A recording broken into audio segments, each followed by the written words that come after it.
Assalamualaikum warahmatullahi wabarakatuh. Jumpa lagi dengan saya Taufik Rahman. Pada pertemuan yang ke-12 ini, yaitu mengenai tentang routing dinamis atau dynamic routing ya. Yang mana pada routing dinamis ini akan digunakan untuk model jaringan skala yang besar yang memerlukan penanganan khusus karena banyaknya router yang saling terhubung ya. Kemudian routing dinamis ini dibagi menjadi beberapa bagian ya. Dapat dilihat dari AS number. AS number itu autonomous system. Jadi AS number ini memiliki banyak konfigurasi ya. Jadi pada internet itu jika antara satu ISP ya atau NAP di atasnya ISP, itu bagaimana berkomunikasinya di internet, yaitu menggunakan AS number ya, dimana setelah AS number baru ada yang namanya IP public gitu.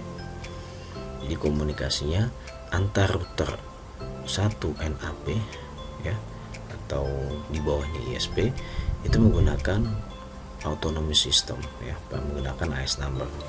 Nah, AS number ini routing dinamis terbagi menjadi dua, ada IGP, ada IGP ya. IGP itu adalah interior routing protocol, yaitu router dinamis yang bekerja pada AS number yang sama ya, interior routing protocol. Misalnya ISPA memiliki 200 router, maka router yang satu dengan router yang lain itu bekerjanya menggunakan IGP, protokol IGP ya, karena dalam AS number yang sama.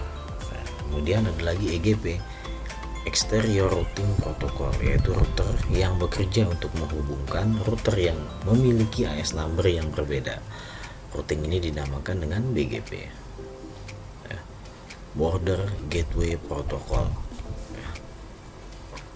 EGP, exterior routing protocol, ini router yang bekerja untuk menghubungkan router yang memiliki AS number yang berbeda ya. Routing ini dinamakan dengan BGP, border gateway protocol ya, seperti itu. Jadi ada IGP, ada EGP. Dynamic routing protocol ini dibagi menjadi dua, yaitu ya ada IGP, interior gateway protocol, dan exterior gateway protocol. Untuk yang interior gateway protocol ini juga dibagi dua. Yang pertama berdasarkan distance vector protocol dan berdasarkan link state protocol. Pada berdasarkan distance vector protocol dibagi menjadi dua lagi, yaitu RIP versi 1 dan IGRP. Lalu RIP versi 1 ini diturunkan ke RIP versi 2. Kemudian IGRP diturunkan menjadi EIGRP. Selanjutnya pada link state protocol itu diturunkan ada dua protokol, yaitu ada OSPF dan ISIS ya. Selain itu juga ada exterior gateway protocol, yaitu BGP, border gateway protocol. Oke. Selanjutnya IGP dan EGP. IGP, interior gateway protocol, dan exterior gateway protocol ya. Interior gateway protocol ya, di sini ada gambar jaringan ya, ini router di mana saling terkoneksi. Ini pada autonomous system 100 ya, AS number 100 dan AS number, bacanya AS number gitu ya, AS number 200 ya, nomor ini 200 nomornya, dan autonomous system 100. Nah, ini dihubungkan menggunakan exterior gateway protocol ya, atau BGP. Nah, di dalam AS number 100 dan 200 itu bekerjanya menggunakan protokol apa untuk routingnya, yaitu bisa menggunakan RIP, IGRP, EIGRP, OSPF, dan ISIS ya. Saya ulang lagi, IGP dan EGP ini pecahan daripada routing protokol dinamis ya. IGP, Interior Gateway Protocol, ini menghandle routing di dalam suatu autonomous system, satu routing domain ya. Dapat dikatakan bahwa IGP adalah routing yang bekerja pada jaringan milik kita ya, atau antar router yang masih milik kita. Kita ini bisa ISP ya. EGP, Exterior Gateway Protocol, ini menghandle routing antar autonomous system, antar domain routing. Dapat dikatakan bahwa EGP adalah routing yang bekerja atau antara jaringan kita dengan jaringan orang lain, antara Telkom dengan XL misalnya, antara Smartfren dengan XL, antara Telkomsel dengan Indosat, antara Indosat dengan XL ya, seperti itu. Itu mereka menggunakan protokol EGP ya. Harus saling terkoneksi. Jika tidak saling terkoneksi, maka tidak akan tercapainya tujuan yang diinginkan oleh customer. Misalnya kita yang menggunakan kartu beda-beda. Ada yang menggunakan Telkomsel, ada yang menggunakan XL, ada yang menggunakan Axis, ada yang menggunakan Indosat. Ketika contoh akan membuka satu situs, misalnya kalau di sini BSI ASID ya, kalau di Trace BSI ASID ini menggunakan service providernya Telkom ya. Kemudian mahasiswa dan dosen atau umumnya menggunakan beda-beda service providernya. Ada yang menggunakan Telkomsel, ada yang menggunakan XL, Indosat, Axis ya, Smartfren, Tri ya, ataupun Republik, Icon Plus. Nah, ketika akan mengakses ke website BSI ASID yang miliknya Telkom, yang menggunakan service provider Telkom, maka antara Telkom dengan Indosat, Telkom dengan Axis, Telkom dengan XL, Telkom dengan yang berbeda selain Telkom, maka bekerjanya menggunakan routing dinamisnya menggunakan EGP ya. Exterior Gateway Protocol ya, seperti itu. Contohnya seperti itu. Autonomous System AS merupakan gabungan dari jaringan atau router yang biasanya masih dalam satu kepemilikan atau kontrol yang memiliki sistem routing yang serupa. AS number ini diidentifikasikan dalam 16 bit number 0 sampai 65.535. Rank dari 1 sampai 64.511 untuk digunakan internet. Rank dari 64.512 sampai 65.535 untuk private. SPF protokol atau kepanjangannya adalah Open Source for First ya. Adalah dynamic routing protocol yang termasuk dalam kategori IGP, Interior Gateway Protocol. OSPF memiliki kemampuan link state, melakukan deteksi status link dan algoritma Dijkstra ya, atau algoritma pencarian jarak terpendek. OSPF ini mampu menjaga, mengatur, dan mendistribusikan informasi routing antar network walaupun topologi network tersebut berubah-ubah secara dinamis. Menggunakan IP protokol layer 3, nomornya 89. Routing distribution, routing dynamically fast update ya. Di sini ada contoh, ada 3 router 1, 2, dan 3. Ketika routing ini atau routing dinamis ini sudah berjalan, semisal di sini ketambahan network 1 jepret gitu ya, maka router 1 akan mengupdate ke router 3. Router 3 akan mengirimi update ke router 2. Begitupun router 1 akan mengirimkan update ke router 2, router 2 mengirimkan update ke router 3. Nah, semisal jalur antara router 1 dengan router 3 putus, jepret. Ya, di sini putus ya. Di sini putus, maka router 1 akan mengirimkan kepada router 2 informasi, halo, bahwa link koneksi pada R1 menuju R3 down. Begitupun R3 memberitahukan ke R2 juga, halo R2, bahwa link yang menuju dari R1 ke R3 itu down. Nah, diterimanya seperti itu ya, update ya. Jadi saling mengupdate. Jika ada perubahan, maka antar router dalam satu routing dynamic tersebut akan berubah, akan update. Metrik. Metrik ini apa? Metrik ini properti dari root jaringan, terdiri dari berbagai nilai yang digunakan oleh routing protokol untuk menentukan apakah suatu rute lebih baik dari rute yang lainnya. Nah, seperti ini. Jika akan lewat mana? Lewat R2 ke R3 atau kemana? Ya, seperti itu. Metrik ini bisa berupa ukuran ya, measuring link utilization, atau ini menggunakan SNMP, number of hops, hop count-nya ya. Misalnya kita akan mengakses website BSI SID, ini melalui berapa hop sih ya. Ini bisa dilihat jika pengetesan adalah dengan melalui ping ya, atau melalui ping di ping. CMD ya, CDC misalnya bsi.ac.id. Nah, kita BSI SID bisa diping nih ya, bisa diping. Ini berdasarkan number of hop ya.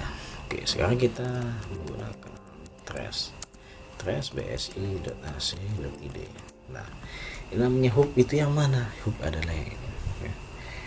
Hub count pada defaultnya adalah 30 ya, menanyakan satu koneksi sebanyak 30 kali. Nah, kita tunggu.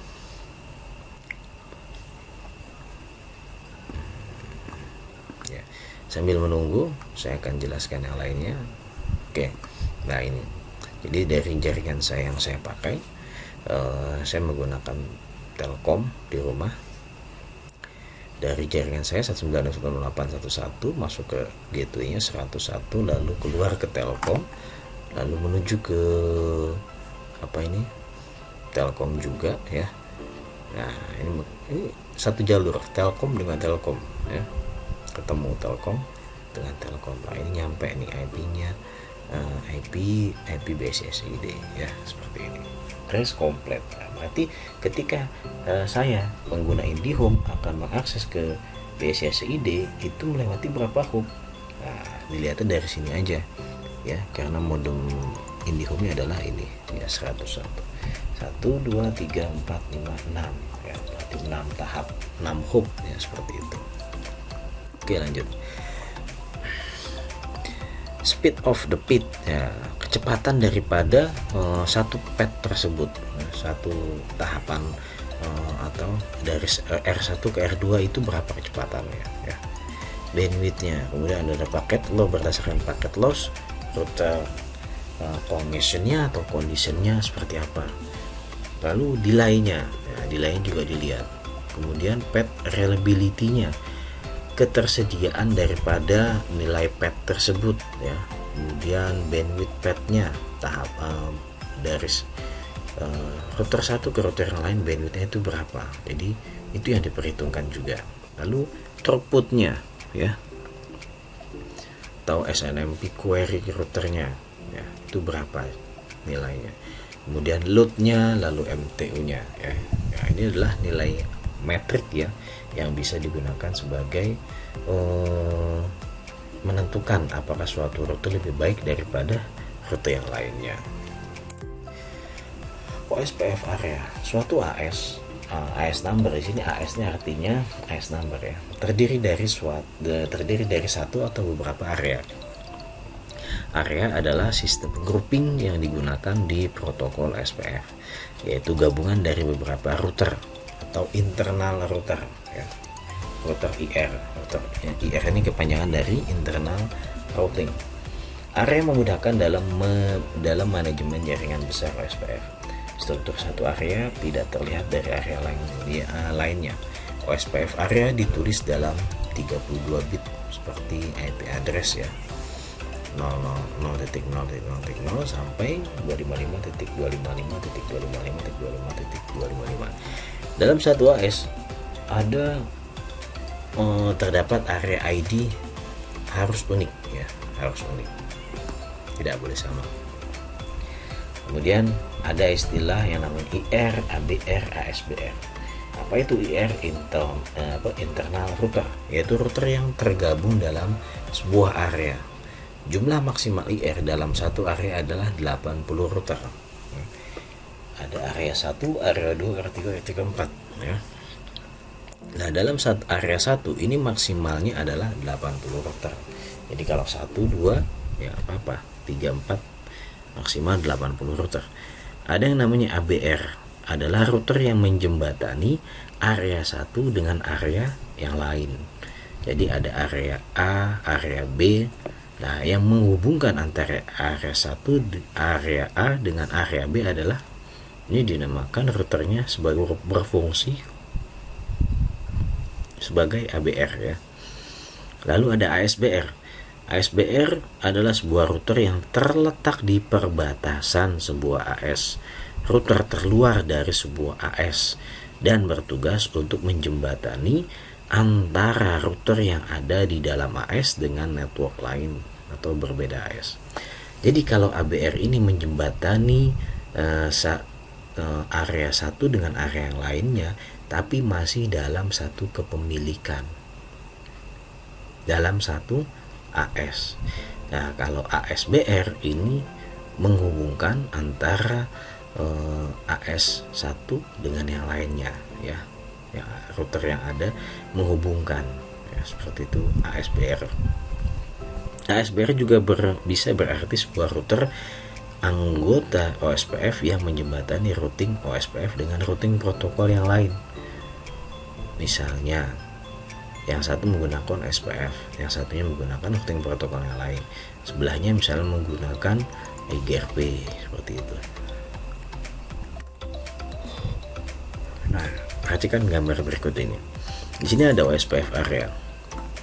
Ya. Di sini ada AS number 100. Nah, ini adalah area banyak area yang dimiliki oleh ISP yang memiliki AS numbernya 100 katakanlah seperti itu. Ini ada area 1, area 2, area 4 dan area 5. Ada area 0 ya. Yang menghubungkan antara area 1 dengan area yang lain itu dinamakan ABR. Router ini berfungsi sebagai ABR. Nah, seperti ini juga ya, area. Kalau yang kecil-kecil ini yang di dalam area namanya internal router ya, IR nya ada banyak ya. Kemudian ABR nya juga ada banyak. Nah, kemudian yang menghubungkan antara satu AS number dengan AS number yang lainnya itu routernya berfungsi sebagai ASBR ya. Atau dia berfungsi untuk jembatan pengguna protokol satu dengan yang lainnya seperti itu. Bagaimana cara kerja OSPF ya? Pertama adalah membentuk adjacency.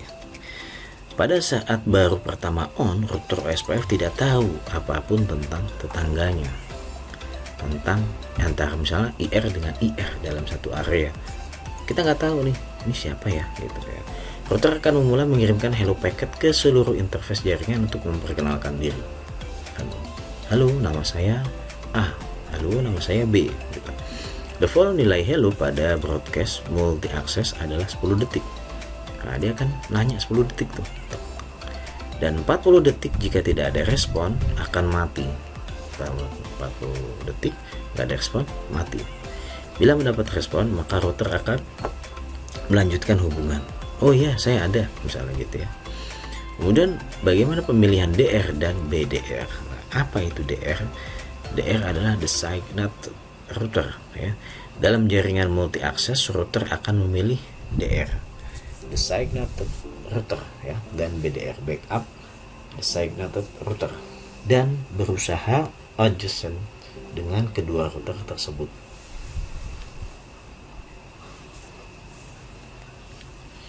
Kemudian dalam jaringan broadcast multi access, DR dan BDR sangatlah diperlukan. DR dan BDR akan menjadi pusat komunikasi seputar informasi OSPF dalam jaringan tersebut. Yang ketiga, cara OSPF mengumpulkan state-state dalam jaringan. Router mengumpulkan seluruh informasi jalur dalam jaringan dengan bertukar informasi mengenai state-state dan jalur-jalur. Pada jaringan broadcast atau multi-access, DR lah yang melayani setiap router yang ingin bertukar informasi OSPF. Designated router ya. DR akan memulai lebih dahulu proses pengiriman ini. Setelah loading state selesai, maka router-router yang tergabung dalam OSPF akan memiliki informasi state yang lengkap ya, dan penuh dalam database state-nya. Fase ini disebut dengan istilah full state. Yang keempat, memilih router terbaik untuk digunakan. Router akan memilih rute-rute terbaik. Parameter yang digunakan oleh OSPF adalah cost atau nilai ya. Setelah selesai, maka route tersebut langsung dimasukkan dalam routing table dan siap digunakan untuk forwarding data. Nah, yang ketiga, setelah itu semua, selanjutnya menjaga informasi routing tetap up to date. Setelah koneksi stabil, bagaimana nih agar informasi dalam satu IR ya, dalam satu area ini memiliki informasi yang sama. Ketika sebuah rute sudah masuk dalam routing table, router tersebut harus juga memaintain state database-nya ya. Nah, untuk penggunaan router itu diperhatikan spesifikasi daripada mikrotik juga harus diperhatikan ya. Tidak semuanya, karena ini berkaitan dengan memori prosesornya juga. Hal ini bertujuan kalau ada sebuah rute yang sudah tidak valid, maka router harus tahu dan tidak boleh lagi menggunakannya. Misalnya kayak tadi, dari 2 ke 3 putus, maka nggak boleh lagi jalan ke situ, kecuali 2 dan 3 ini diperbaiki. Jadi kalau mau ke 3 ya lewat 2 dulu, lewat 1 dulu baru ke 3 ya, seperti itu. Selanjutnya, ketika ada perubahan link state dalam jaringan OSPF, router akan melakukan flooding terhadap perubahan ini. Tujuannya agar seluruh router dalam jaringan mengetahui perubahan. Nah, yang terakhir, OSPF. Bagaimana setting router OSPF settingnya? Nah, nanti akan ada video lagi observasi OSPF ya. Router ID merupakan pengenal pada router ya. Setiap router harus memiliki router ID. Formatnya 32 bit seperti IP, tidak boleh ada yang sama dalam sebuah jaringan OSPF. Jika diisi 000, maka router akan otomatis menggunakan IP terbesar yang ada pada interface. Biasanya router ID diisi alamat loopback atau interface bridge ya. Selanjutnya, redistribute default route, mendistribusikan default route ya. Option ini hanya digunakan atau diaktifkan pada router ASBR. Lalu distribute connected route, mendistribusikan rute yang terpasang dan aktif pada interface. Yang ketiga, redistribute static route, mendistribusikan route statik yang ada pada table atau IP force, IP route ya. Redistribute RIP route, mendistribusikan rute hasil RIP. Selanjutnya, redistribute BGP route ya, mendistribusikan rute hasil BGP ya. Sekian dulu dari saya. Nanti akan ada video lagi tentang observasi OSPF ya, bagaimana prakteknya membuatnya jaringan OSPF ya. Jika ada yang ditanyakan, silakan melalui website e-learning Assalamualaikum warahmatullahi wabarakatuh.